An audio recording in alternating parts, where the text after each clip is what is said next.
드디어 마지막 7회차 첫 번째 강의를 시작을 해볼게요.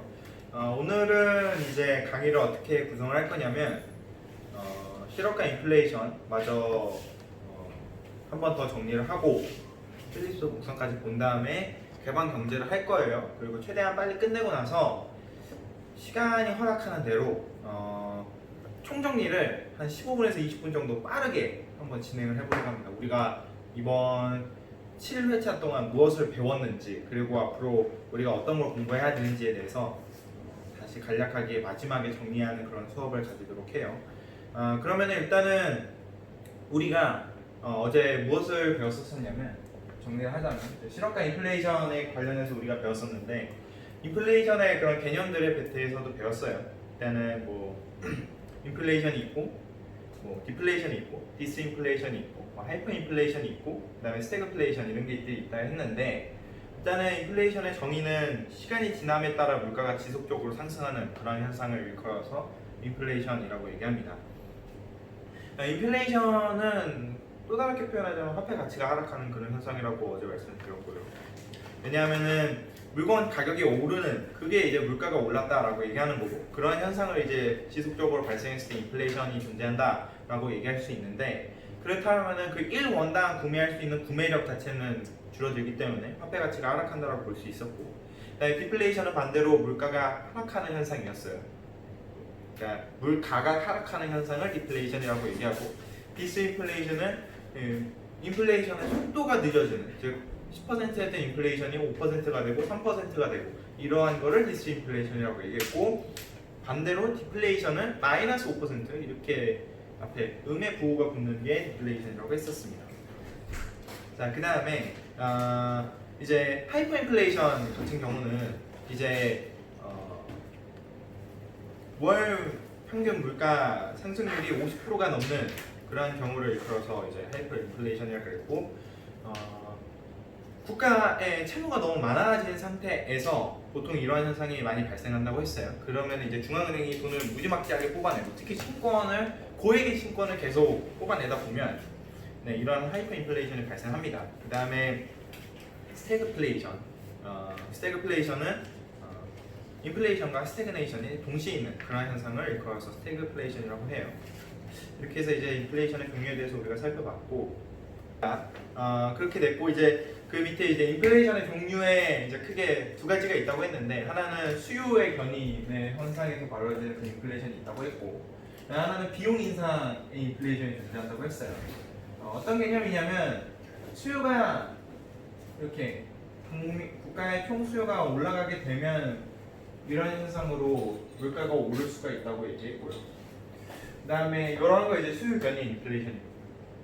국민 소득이 늘어나서 이제 AD가 증가하고, 그러면서 동시에 이 P가 늘어나게 되는 이러한 현상이 이제 수요 견인 인플레이션이고, 반면에 비용 인상 인플레이션 같은 경우에는 AS가 감소하면서, 즉 비용이 높아진 거예요. 특히 석유 파동이나 그랬을 때에 벌어지는 현상인데,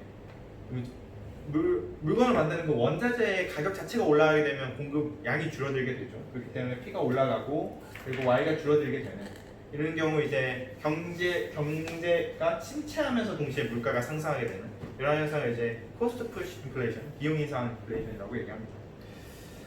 이제 그러니까 기존에 있었던 그런 인플레이션은 이런 종류의 인플레이션이 많았는데, 이런 인플레이션도 발생하는 거죠.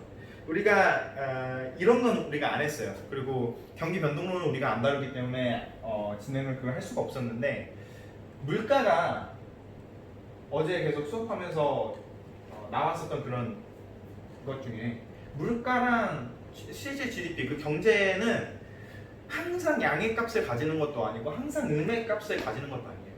그러니까 어떤 실증 분석에 보면은 얘네들은 양의 상관관계를 가질 때가 있고, 어떤 실증 분석에 보면 얘네들은 음의 상관관계를 가질 수도 있어요.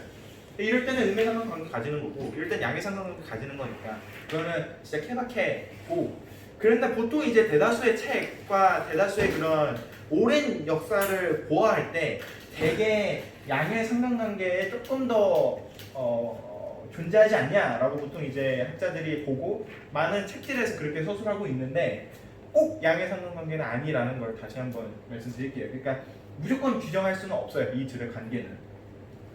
그렇게 이제 말씀드릴 수 있고, 그런 다음에 이제 인플레이션이 있는 종류가 있었다면 인플레이션이 어떤 효과가 있는지에 대해서 어제 또 설명했었는데, 인플레이션 효과 같은 경우에는 예측이 된 그런 인플레이션의 효과가 있을 수가 있고 예측이 되지 않은 인플레이션의 효과가 존재할 수도 있다고 했어요. 근데 이 둘의 차이가 뭐 명확하진 않고 예측이 된 인플레이션 효과에 설명했다고 해서 예측되지 않은 인플레이션에서 발생하지 않는다 이런 개념은 아니라고 했어요. 양측 모두에서 발생하는데 조금 더 이쪽에서 혹은 조금 더 이쪽에서 발생한다 이런 식으로 보면 될 것 같습니다. 일단은 예측된 인플레이션의 효과를 보면 일단 첫 번째로 구두창 비용이라고 했는데, 경제 주체들이 화폐 자산을 실물 자산으로 전환하는 데 과정에서 드는 비용을 일컬어서 구두창 비용이라고 합니다. 어제 설명을 드렸다시피 이제 사람들이 현금을 가지고 있는데 그걸 이제 실물 자산으로 바꾸고 싶어요. 그럴 때 이제 계속 은행이나 아니면은 계속 가게 같은 데를 왔다 갔다 해야 하니까 그럴 때 구두가 닳는다 해서 구두창 비용이라고 얘기했었고요. 그 다음에 두 번째 같은 경우에는 기업들이 자신의 상품 가격을 변동시키는 데 소요되는 그런 비용을 일컬어서 메뉴 비용이라고 했습니다. 메뉴 비용 같은 경우 메뉴 비용 때문에 이제 가격 경직성이 생겨서 뭐라 그래야 되지? AS가 우상향하는 그러한 것까지 우리가 도출을 해봤었어요. 그리고 조세 왜곡, 이게 왜 그런 거냐면 궁극적으로 인플레이션이라는 게 구매력을 감퇴시키는 효과가 발생하는 거거든요. 그렇기 때문에 예를 들어서 이전에 내가 1억만큼 버는데 인플레이션이 5%만큼 발생했다. 그러면 T기에 내가 1억만큼 벌고 내가 T 플러스 1기에도 1억만큼 번다고 해도 이 T 플러스 1기에서 1억은 사실상 T기에 9,500만 원밖에 의 구매력을 가지고 있는 것에 불과하거든요. 그렇기 때문에 그런데 중요한 건 우리가 세금을 떼내는 건 실질 소득에 세금을 징수하는 게 아니라 명목 소득에 세금을 징수하기 때문에 이때는 실질적인 소득이 9,500만 원밖에 안 됨에도 불구하고 세금을 1억에 징수를 하기 때문에 훨씬 더 높게 형성이 될 수밖에 없다는 거죠. 그렇기 때문에 조세 부담이 올라가기 때문에 나의 실질 소득이 줄어들게 되는 그런 현상이 발생합니다. 그 다음에 경상수지 악화라고 해서 당연히 우리나라 물건의 가격이 올라가게 되면 이제 경쟁력이 없어지겠죠. 다른 국가와의 물건과의 경쟁력이 줄어들다 보니까 그게 이제 곧 상대 가격이 올라갔다라는 표현이고, 그렇게 되면 당연히 우리나라께 수출이 덜 될 거고 잘 안 될 거고, 그와 반대로 해외 수출품은 해외에서 들어오는 수입품은 잘 구매가 되겠죠. 그렇기 때문에 경상수지, 좀 이따 오늘 배우겠지만 경상수지가 이건데 좀 이따 배울 거예요. 수출에서 수입을 뺀 이러한 걸 경상수지라고 하는데 여기 당연히 올라갈 수밖에 없습니다. 그냥 내려갈 수밖에 없습니다. 인플레이션으로 발생하는. 왜냐하면은 우리나라께 덜 팔리고 해외 국가께 잘 팔리니까 우리나라 입장에서는 적자인 셈인 거죠. 네, 그런 식으로 생각하면 편합니다. 자, 그런 다음에 이제 예측되지 않은 인플레이션의 효과로 부하소득의 재분배, 그 다음에 장기계약의 회피 같은 게 있었는데, 부하소득의 재분배 같은 경우 이게 무슨 얘기냐면 궁극적으로 인플레이션이 발생하게 되면은 실물 자산으로 가지고 있는 사람이 훨씬 더 이득이에요. 왜냐하면 실물 자산은 물가가 올라가면 그 물가가 그대로 반영이 되거든요. 그러니까 예를 들어서 똑같이 이때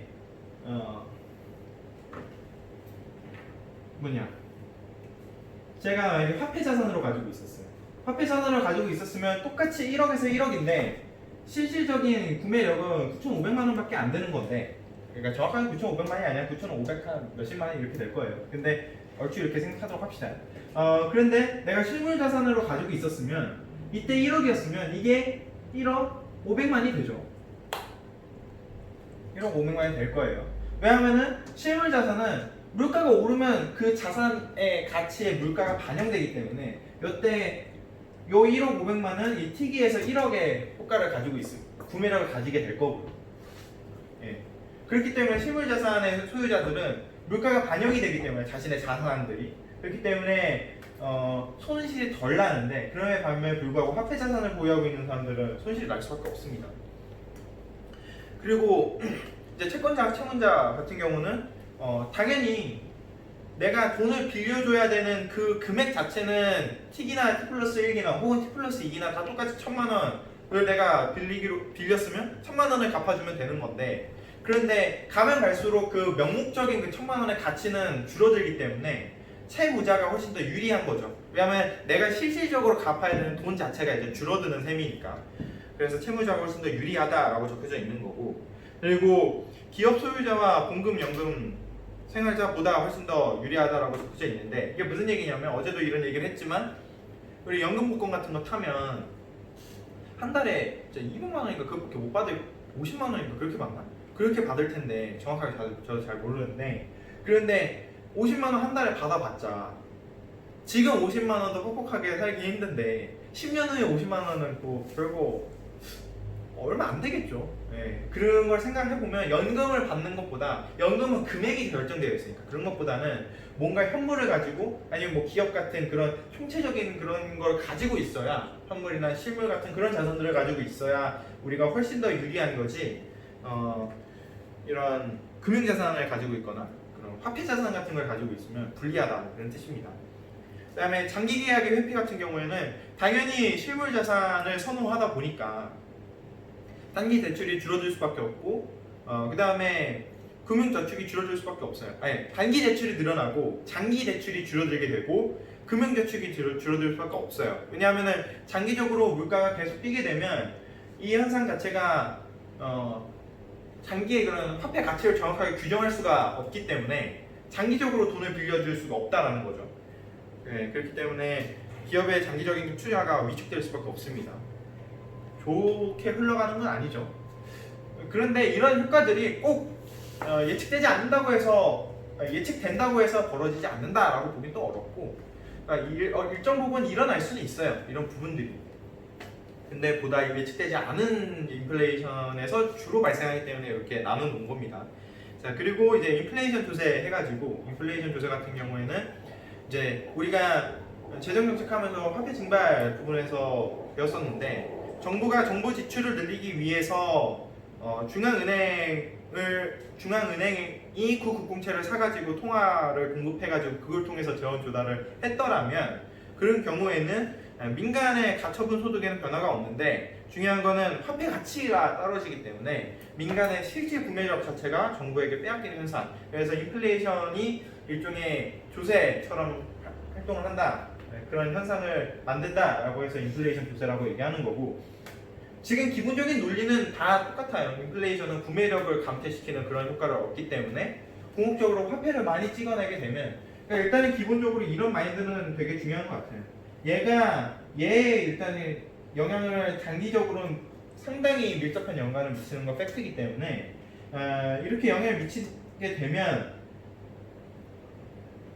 얘가 만약에 오르잖아요. 그럼 얘가 오를 가능성이 높아요.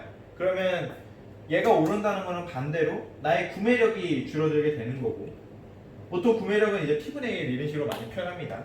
왜냐하면은 여기 가격이니까, 물건 값, 내 실질적인 그런 화폐 자산에 물건을 나누게 되면 그 1원당 나의 구매력을 표현하는 거기 때문에 이런 식으로 구매력을 표현하고요. 이렇게 되기 때문에 궁극적으로 내 실질적인 그런 구매력이 낮아져서 인플레이션 조세 같은 현상이 발생한다라고 보면 돼요. 자, 그리고 어제 이제 인플레이션과 이자율 해가지고 이쪽 부분을 좀 다뤘었는데,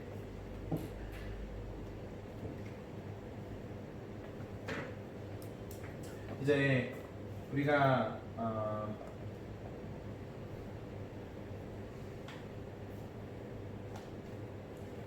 어떤 걸 다뤘었냐면,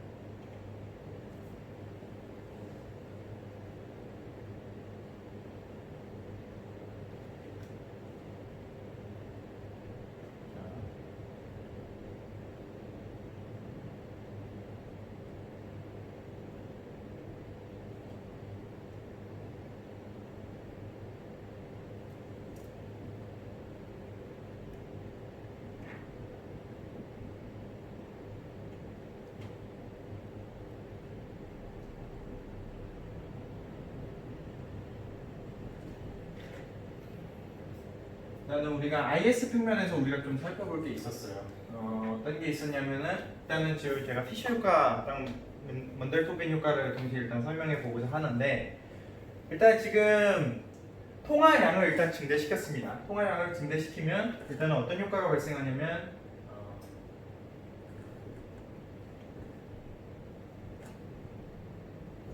통화량을 증대시키면 일단 첫 번째로 A점에서 B점으로 움직이게 되어요.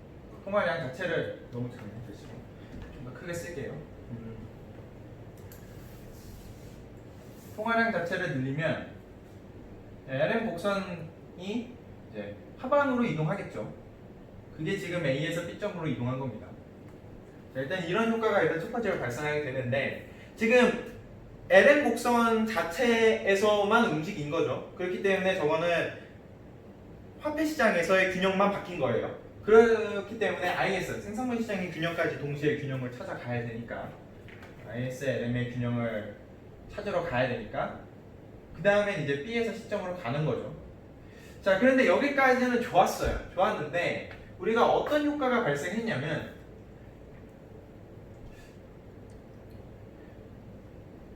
통화량을 증대시키면 사람들이 기대 인플레이션도 높일 수 있다라는 거예요. 얘를 늘리면 나의 기대 인플레이션도 높일 수가 있는 그런 효과가 발생하게 됩니다.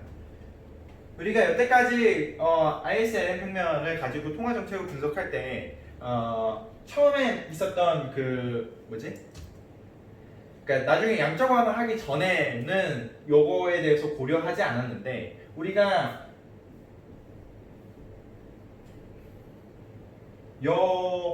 피셔 방정식 이걸 가지고 설명을 하다 보면 궁극적으로 이 실질 이자율 우리가 투자의 이자율 함수는 실질 이자율로 구성하기로 했으니까 궁극적으로 이 파이 익스펙테이션이 분명 영향을 미친다라는 거죠. 그렇기 때문에 우리가 저거를 포함해서 봐야 된다는 거고 만약에 그렇게 본다면은 지금 IS 곡선이 올라가게 되죠. 정확하게는 우측으로 이동하게 됩니다.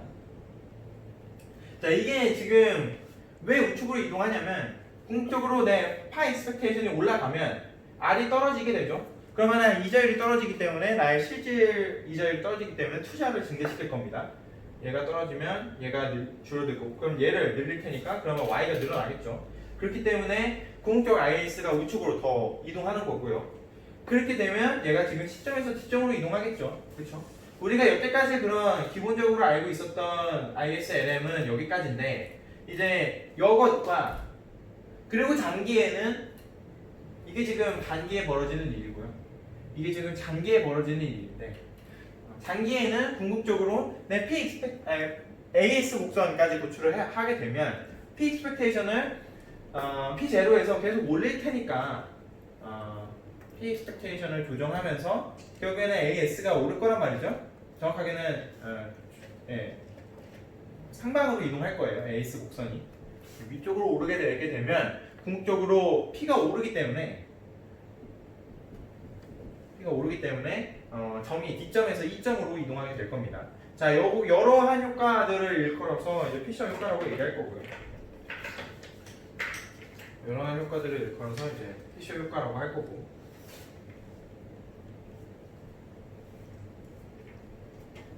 특히 단기적인 그런 측면을 놓고 봤을 때 얘기를 하는 거를 이제 먼델토빈 효과라고 할 거예요.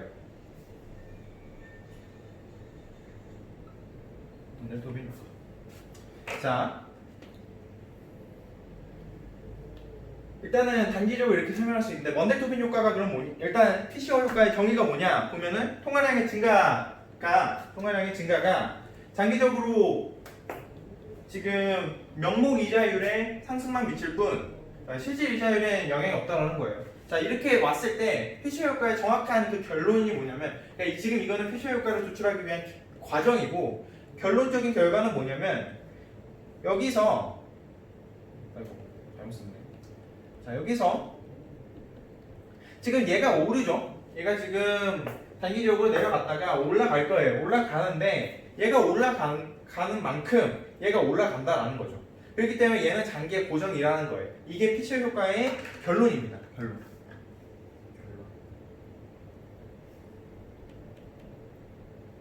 그러면 반면에 먼데토빈 효과는 뭐냐라고 얘기하면은 단기에 기대 인플레이션이 상승할 때 명목 이자율의 상승 정도가 그에 미치지 못해가지고 쫓아가지 못해가지고 실제 이자율 자체가 기존보다 떨어지는 그런 효과를 만들어가지고 그렇기 때문에 단기에 총수요가 증가한다. 그러니까 여기까지만 놓고 본다면 먼데토빈 효과고 장기에 이런 효과까지 발생했는데 그래서 이러한 결론들이 나온다. 그러면은 이제 필수 효과가 될 거예요. 자 그렇다면 우리가 어제 요거까지 봤었어요. 어떤 그래프를 봤냐면 여기가 이제 시간 t로 보고요. 시간의 흐름에 따라서 이자율이 어떻게 되는지 한번 살펴봅시다. 자 처음에 이자율이 그대로 가고 있었어요. 가고 있었는데 화폐량을 늘리면서 충격을 줬습니다. 그러면 지금 일단은 단기 이자율이 지금 이 화폐 시장에 따르자면 A점에서 B점까지 떨어지죠. 화폐 시장만 보면 물론 생산물 시장까지 보려면 시장까지 가는 거지만 일단은 단기간에 이자율이 여기까지 B점까지 이렇게 떨어지게 돼요. 이자율 자체가. 자 그런데 장기적으로 놓고 보면 이자율이 계속 상승하죠. 이자율이 계속 상승해요. 이게 지금 장기에 명목 이자율이 지나가는 그런 흐름인데 그러면은 시간 흐름에 따른 그런 명목 이자율이 흘러가는 그런 흐름인데 그러면은 실질 이자율은 어떻게 되냐를 놓고 보면 지금 일단은 여기서는 파이 익스펙테이션이 전혀 존재하지 않는다라고 가정한다면 I랑 R이 같은 지점이라고 놓고 볼게요. A점은. 그러면 일단은 실질 이자율도 얘랑 똑같이 가겠죠. 똑같이 가다가 똑같이 충격이 왔어요. 충격이 왔는데 이 지점에 이 B점, 이 단기간에 이런 이펙트들이 다다닥 일어나는 건데 궁극적으로 시점하고 시점부터 보면 파이 익스펙테이션이 조정이 되면서 내 실질 이자율도 이제 조정이 되기 시작할 거예요. 그런데 실질 이자율이 이런 식으로 움직이게 되어요. 자, 그랬을 때 지금 그래프를 보면 여기 이 시점을 중심으로 궁극적으로 이 명목 이자율만 뛰게 되고 요만큼의 갭이 파이 익스펙테이션이다. 요만큼 파이 익스펙테이션이 더해진 거다. 라고 얘기한 게 피셔 이펙트가 되는 거고 장기적으로 놓고 봤을 때 그 전에 요 구간에서 나의 그냥 파이 익스펙테이션 요만큼 이미 형성이 되어 있는 건데 단기에 그거에 비해서 실질 이자율이 지금 낮게 형성이 되어 있는 거거든요. 네. 정확하게는 명목 이자율이 더 낮게 형성이 되어 있는 거거든요. 그러니까 원래는 명목 이자율 자체는 파이 익스펙테이션이 저만큼이라면 원래도 이런 식으로 요만큼의 파이 익스펙테이션을 계속 차이를 가져갈 테니까 이런 식으로 원래 구성이 되어야 되는데 이때 지금 실질 이자율이 훨씬 더 명목 이자율이 훨씬 더 낮은 걸 볼 수 있어요. 그렇기 때문에 여기 나와 있는 것처럼 명목 이자율의 상승 정도가 기대 인플레이션은 이미 이만큼 상승해 버렸는데 이때 그러니까 이미 이걸로 인해서 이건 이미 변한 거예요. 변했는데 그거에 비해서 명목 이자율이 그만큼 못 올라왔기 때문에 그 단기간에는 Y가 늘어날 수 있다라는 효과, 즉 시점이나 뒷점 여기로 이렇게 특히 뒷점으로 가게 되면 내 실질 이자율은 이미 고정이 되어 있고 그런데 이미 이것도 형성이 되어 있어요. 그러면 I가 여기서 형성이 돼야 되는데 I는 아직 여기기 때문에 그러한 현상을 일컬어서 먼데토빈 효과라고 보는 거고 그럴 때 지금 뒷점 같은 경우는 무조건 Y가 원래 Y보다 우측에 있기 때문에 경제가 훨씬 더 좋다라는 걸 보는 그런 현상을 일컬어서 먼데토빈 효과라고 하는 거예요. 네. 그렇습니다. 여기까지 이해가 안 되는 거니까요.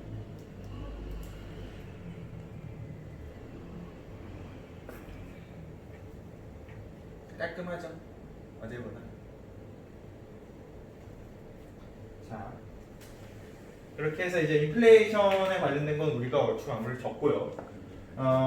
실업률과 관련해서도 우리가 좀 정리하고 가야 될 게 있는데 그런데 우리 수업에서는 정리하지 않겠습니다. 왜냐하면은 어떤 것에 대해서 좀 논의할 게 있냐면 궁극적으로 이것이 무엇이냐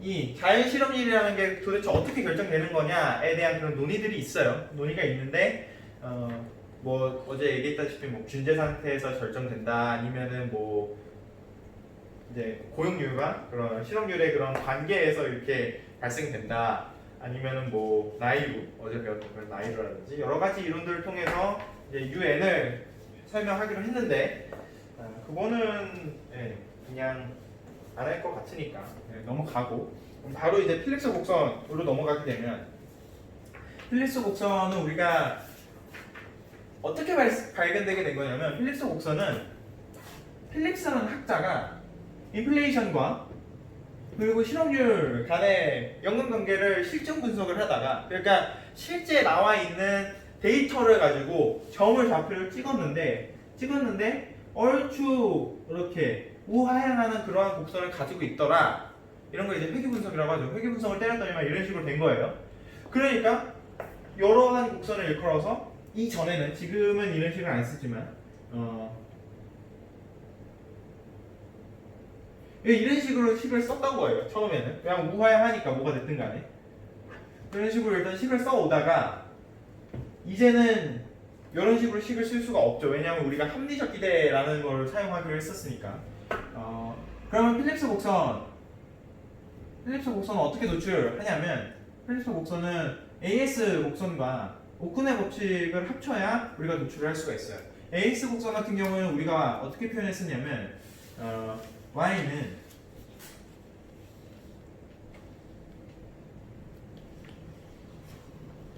yn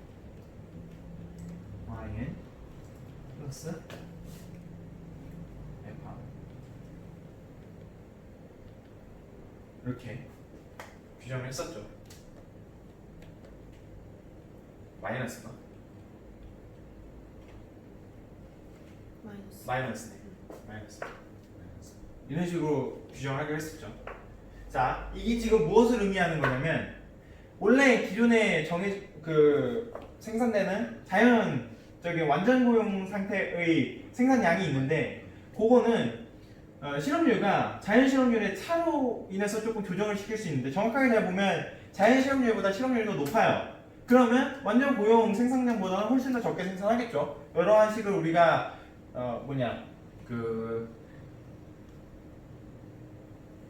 루카스 해가지고 루카스 총분곡선에서 우리가 이미 이 식을 사용했었습니다. 그런데 요거를 우리가 이게 아니잖아. 이거잖아. 루카스 총분곡선을 이렇게 썼었죠. 네, 이렇게 썼었어요. 이렇게 썼었고 그리고 우리가 요거를 조금 더 색다르게 표현할 수가 있어요. 근데 그건 플러스 아니야? 그럼 플러스지, 그지? 그러니까 뒤에 걸 잘못 썼어요. 뒤에 거. 그래가지고 지금 헷갈렸네. 뒤에 걸 잘못 썼습니다.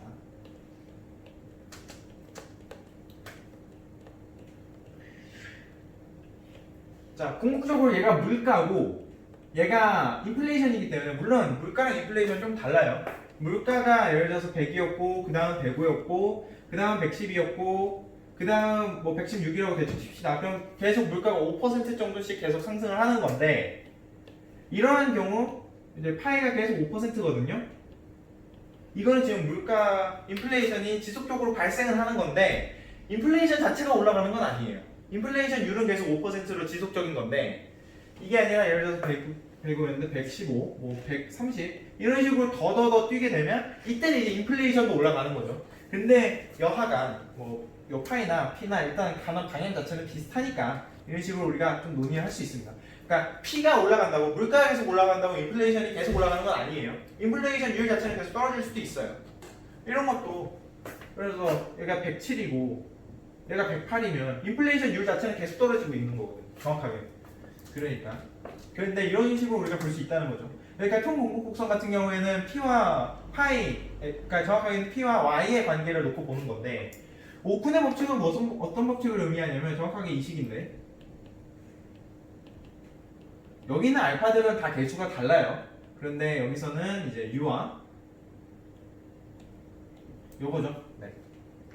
그러니까 방금 전에 여기 위에다 썼던 그 식을 마이너스만 붙여주면 그 어떤 실업률 그 당시에 그 잘못 써졌어. 그 교환이 잘못 썼어.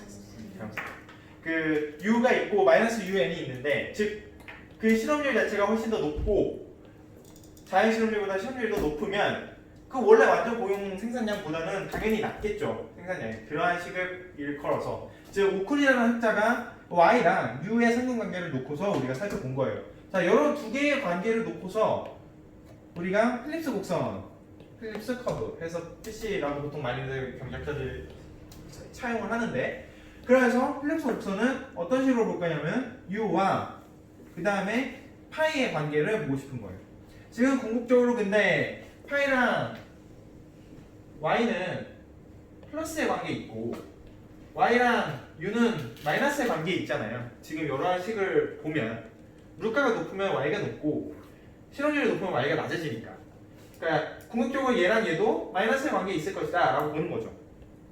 y랑 파이랑 u가 있을 때 여기에 플러스고 여기 마이너스니까 얘랑 얘도 마이너스 아니겠어? 라고 보는 거죠. 네. 그래서 세운 식이 이제 어떤 식이냐면 u는 un 파이라고 쓸게요. 파이 expectation 마이너스 베타의 u 마이너스 un 이게 되게 이거를 일컬어서 우리가 합리적 기대를 사용해가지고 필립스 곡선을 사용할 거예요.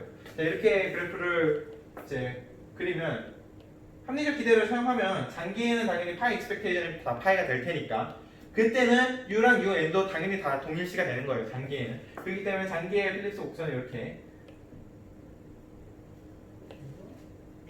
여기에 파이고 여기 필립스 곡선은 y축의 인플레이션 그 다음에 x축의 실험률을 쓸 건데 지금 이렇게 우리가 그릴 수가 있고, 자, 그랬을 때 단기에는 이렇게 우하향하는 그런 효과가 있는 거죠. 왜? 기대 오차가 있으니까.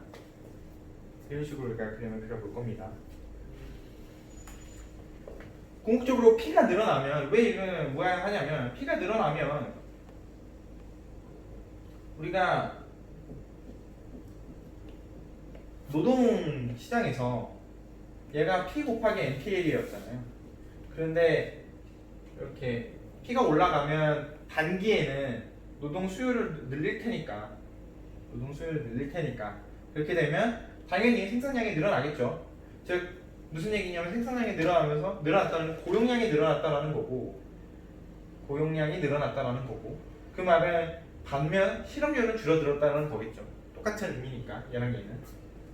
그렇기 때문에 단기에는 가격이 오르면 즉 물가 상승률이 발생하게 되면 계속 올라가게 되면 유가 하락하게 되는 그런 효과가 있다고 얘기하는 겁니다.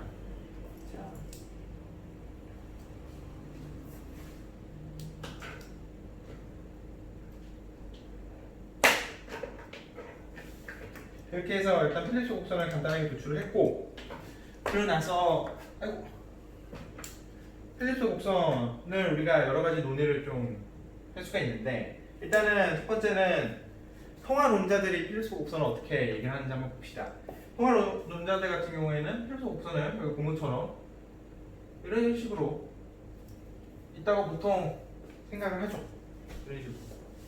그런데 우리가 이거를 그래프를 한번 두 개 그려봅시다. 하나는 AS 쪽을 그려보고, 즉 P랑 Y의 측면에 AD/AS 측면을 한번 그려보고, 하나는 필립스 곡선 파이와 U의 관계로 있는 필립스 곡선 측면을 한번 그려봅시다. 그 다음에 여기는 롱런 AS가 될 거고요. AD 같은 경우는 이렇게 있을 거고,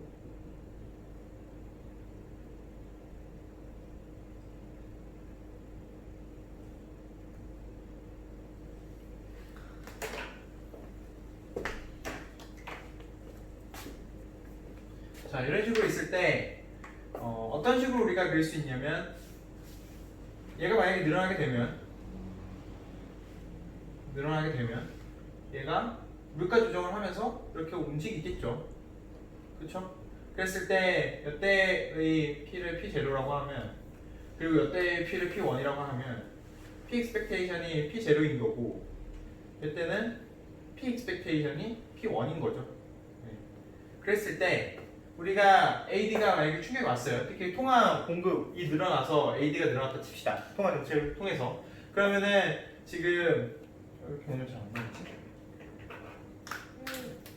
여기가 A점, 여기가 B점, 여기가 C점이라고 하면 궁극적으로 단기 A점에서 B점으로 통화 정책에 대해서 오르고 그리고 단기에는 물가의 예측에 오차가 발생하지 않을 테니까 계속 줄여나가면서 시장까지 올라가겠죠. 그러면 그걸 이제 필립스 곡선상에서 어떻게 표현할까는 이렇게 표현할 수 있습니다.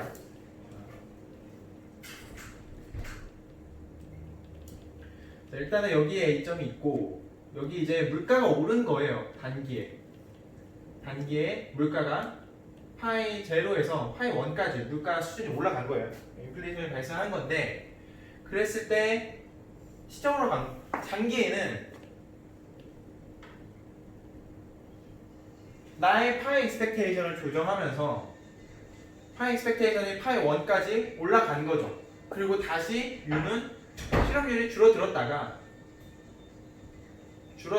다시 장기에 늘어드는 거고 여기는 경제가 성장했다가 실제 생산량, 실제 GDP가 늘어났다가 총 생산량이 늘어났다가 줄어드는 거죠.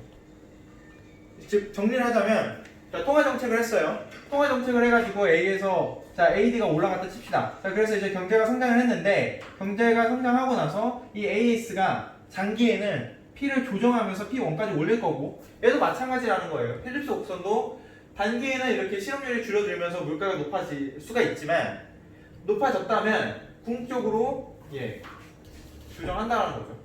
아 이거 정확하게 저게 아닌데 E가 아닌데 여기가 아닌데 정확하게는 몇 점이에요? 정확하게 B점은 몇 점이에요? 여기를 그리면 안 되는데 정확하게는 왜냐면은 여기는 지금 P0에 다시니까 여기에서의 물가는 정확하게는 요 정도에 있는 여기가 이제 B고 여기가 이제 B 다시라면 여기가 이제 P0 다시라고 치면은 이렇게 그릴 수 있겠죠. 그림을 계속 조정해 나가면서 맞춰가는 거예요. 어떤 느낌인지 알겠죠? 그렇게 되는 겁니다. 자 이렇게 해서 보면 되는데 그래서 통화론자들은 어떻게 필립스 곡선을 얘기하냐면 통화량 변화로 인해서 실업률이 자연 실업률부터 단기에는 잠깐 벗어날 수 있어요. 이쪽으로 갈 수도 있고 이쪽으로 갈 수도 있는데 장기에는 다시 자연 실업률 수준으로 회귀한다 해서 자연 실업률 가설이라고 얘기하는 거고요. 그렇기 때문에 화폐가 장기에는 비중립성을 가진다. 중립성을 가진다. 왜냐하면은 실질 요소에 아무것도 영향을 미치지 못하기 때문에 라고 얘기를 하는 거죠. 그리고 이거는 이제 케인즈파의 일부 주장이기도 하지만 지금 궁극적으로 여선에 있는 실업률은 물가 인플레이션 만약에 특히 이쪽 측면에서 바라보게 되면 인플레이션을 더 이상 발생시키지 않으면서 그 실업률이 고정될 수 있는 점이 A점이잖아요. 여기 같은 경우도 인플레이션이 더 이상 그러니까 지금 파이가 올라가면 올라갈수록 인플레이션이 높아지는 거니까 인플레이션이 높아지면 높아질수록 실업률은 줄어들 텐데 어느 지점에 도달하게 되면은 실업률이 더 이상 안 줄어들 거예요. 장기에는 다시 여기로 돌아올 거예요. 뭐가 됐든 간에 인플레이션이 늘어나도 다시 여기로 돌아올 테니까 그렇기 때문에 나이로라고 해서 Non-accelerating inflation rate of unemployment 해가지고 unemployment 해가지고 이제 이렇게 표현하는 거죠. 그 장기에 더 이상 이 파이를 가속시키지 않으면서 그러니까 물가 상승률을 가속시키지 않으면서 고정할 수 있는 가장 최소의 실업률이 완전 고용 실업률이다, 자연 실업률이다라고 주장하는 겁니다. 이게 나이로가 되겠고요. 자 이렇게 되면은 이제 통화론자의 논의는 이렇게 기본적으로 끝났고 이제 세부정학파의 논의를 넘어가야 되는데 세부정학파의 내용은 뭐 별로 어렵진 않았습니다. 우리가 그거에 대해서 한번 살펴보죠. 우리가 지금까지 통화량 증가로 살펴봤으니까 통화량 감소로 한번 살펴보도록 하겠습니다. 통화량 감소 때는 어떤 효과들이 발생하는지.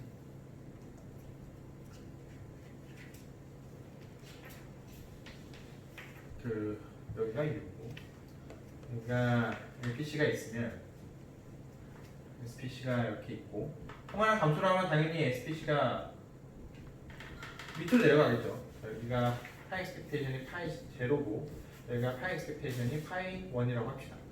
자, 그랬을 때 여기가 파이 제로고 여기가 파이 1이라고 하면 자, 봅시다. 중앙은행이 통화량을 줄인다라고 발표를 했어요.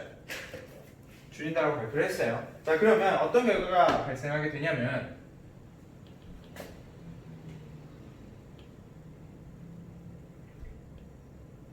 A점에서 B점으로 가고 그리고 여기가 아니라 A점에서 여기서 B점으로 가고 그리고 C점 여기로 가야 되는 거거든요.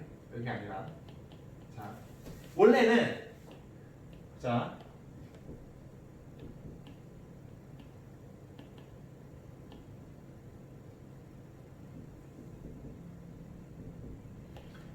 원래는 내가 물가만 조정이 되는 거였더라면 즉 예를 들어서 만약에 중앙은행이 통화량을 줄인다라고 발표를 하지 않았어요. 그럼 나의 파이 익스펙테이션을 조정할 수가 없죠. 단기에. 자, 조정하지 못한 상태라면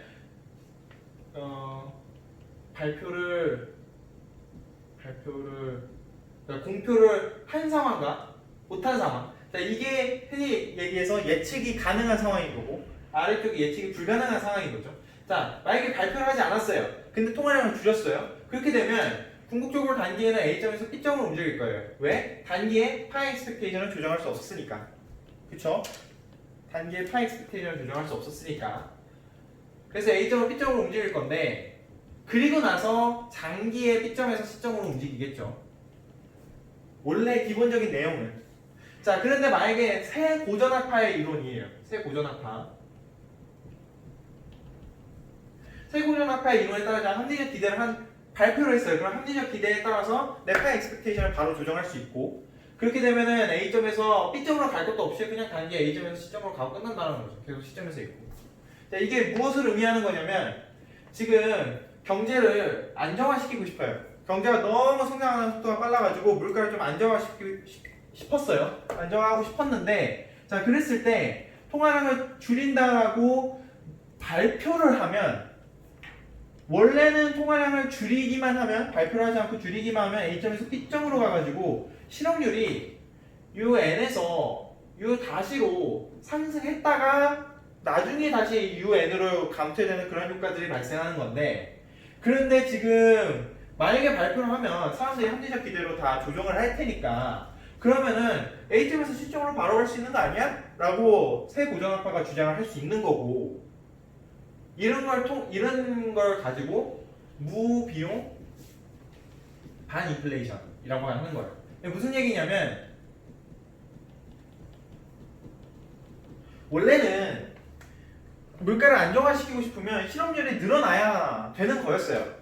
사람들의 기본적인 상식에서는 이전 새 고전학파가 등장하기 전까지는 합리적 기대를 사용하지 않고서는 U가 늘어나야 물가가 안정화되는 거였는데 그런데 세고전학파의 이 합리적 기대를 사용하게 되면 사람들이 바로 조정하면서 A점에서 C점으로 갈 수 있기 때문에 비용을 더 이상 들이지 않고 즉 실업률이 증가되지 않으면서 인플레이션을 줄일 수 있다는 거죠. 반인플레이션을 할 수 있다는 거예요. 자, 이런 이론이 바로 이제 세고전학파의 정책 무력성 명제. 이걸 반대로 놓고 하면 통화량을 증대시킬 거예요. 그러면 원래 여기가 A고 여기가 B고 여기가 C면 A 그리고 B 그 다음에 C 이렇게 가는 게 원래 기본적인 그런 논지인데 만약에 정책을 공표를 했더라면 A에서 C점으로 바로 간다는 게 정책 무력성 명제잖아요. 예. 그러니까 효과 없다. 그런 건데 반대로 보면은 그러니까 통화량을 늘리는 쪽으로 보면 그거 효과 없다. 경제를 증대시키는 효과가 없다. 왜? U를 줄이는 효과가 없으니까. Y를 늘리는 효과가 없으니까. 그런데 반대로 보면 물가를 안정화시키고 싶을 때는 U를 안 늘리고도 Y를 안 줄이고도 이 생산량과 고용량을 그대로 가져가면서 파이만 낮출 수 있다는 거죠. P만 낮출 수 있다라고 주장하는 게 이제 무비용 반인플레이션이라고 보면 됩니다. 동전의 양면 같은 그런 논리예요. 그러니까 사전 공표가 되어 있고 민간의 반응이 합리적 기대인데 그런 상황에서 공표를 신뢰할 만하고 그리고 공표대로 정책을 했어요. 그러면 이렇게 무비용 반인플레이션이 발생한다는 거죠. 자.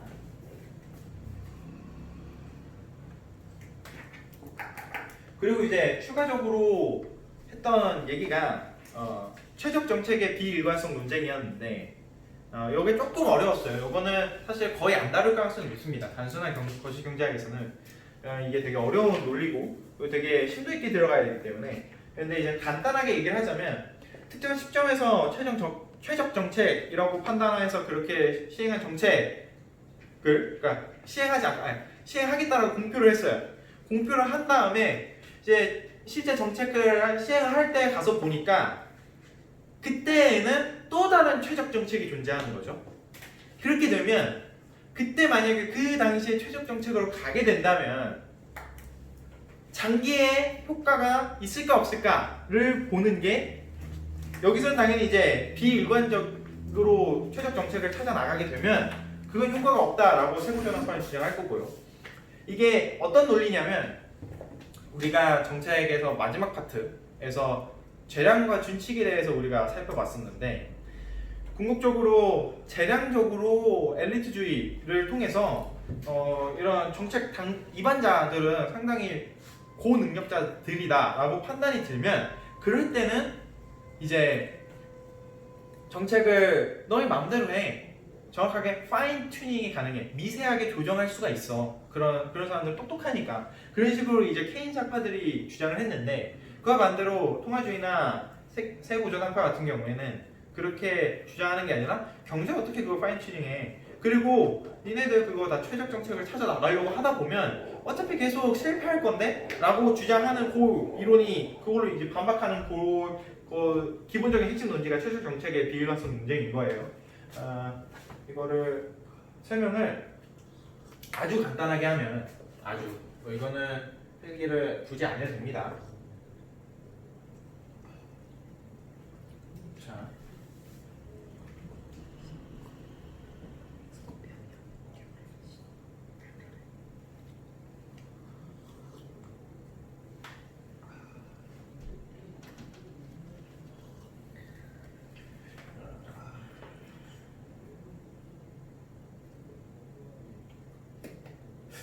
굳이 설명을 하자면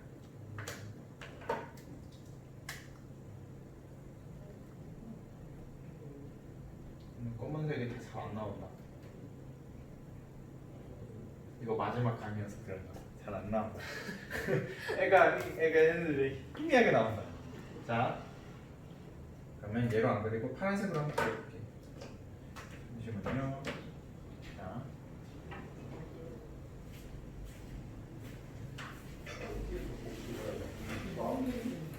여기가 A점이 있고 여기가 B점이 있고 여기가 C점이 있다고 쳐요. 지금 이 정부에서 하고 싶은 정책이 뭐냐면 통화량을 줄이고 싶은 그런 정책을 한번 생각해 봅시다. 물가를 안정시키는 정책이에요. 그래서 원래는 공표를 할 때 A점에서 C점으로 가고 싶은데 이제 정책을 하려고 봤더니만 지금 여기와 여기의 평면이 파이와 U인데 인플레이션 높으면 사회적으로 좋아요 안 좋아요? 안 좋죠. 그리고 실업률이 높으면 사회적으로 좋아요 안 좋아요? 안 좋죠. 그러니까 이거를 파이와 우리 미시경제학에서 무차별 곡선을 볼 때 얘네들이 재화하면 이런 식으로 가서 여기로 가면 갈수록 효용이 높아지는 그러한 개념을 그렸었는데 그게 아니라 x제와 y제가 비제와 즉 쓰레기 같은 물건이면은 적게 사는 게 훨씬 더 유리하기 때문에 이렇게 바깥쪽으로 굽어 있으면서 안쪽으로 들어가면 갈수록 효용이 높아진단 말이에요. 그렇기 때문에 지금 무차별 곡선이 여기로 가면 갈수록 효용이 높아지는 거예요.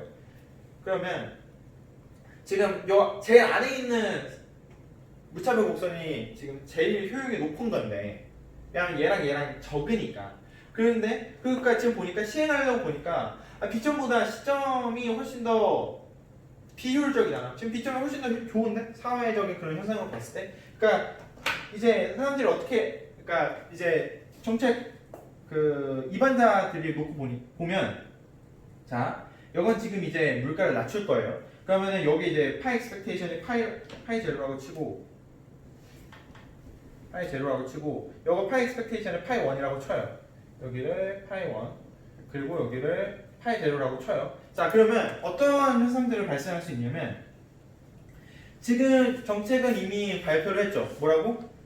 통화량을 줄이겠다고 했어요. 공표를 했어요. 즉 이렇게 하겠다라고 얘기를 했으니까 사람들이 합리적으로 이미 파이를 교정했어요. 그러니까 필립스 곡선은 이미 단기 지금 내려와 있는 상태인데 내려와 있는 선 중에서 지금 제일 효율적인 점은 B점이에요.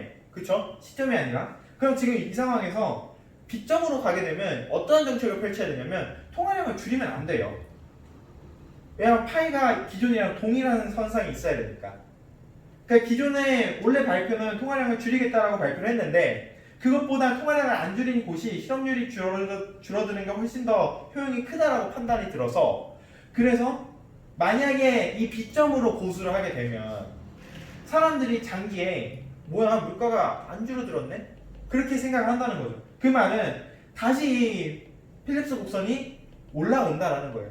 그러니까 무슨 얘기냐면 자 공표한 대로 규칙을 지켰어요. 그러면 기존보다는 그 사회 후생이 줄어들지 몰라도 시점에 계속 시점으로 가서 훨씬 더 최적적인 그런 정책점보다는 비효율적일지 몰라도 장기에는 궁극적으로 물가 수준을 낮췄기 때문에 C에서 계속 유지가 되는데 만약에 이걸 안 지키고 최적 정책을 펼쳐서 B로 갔다고 쳐요.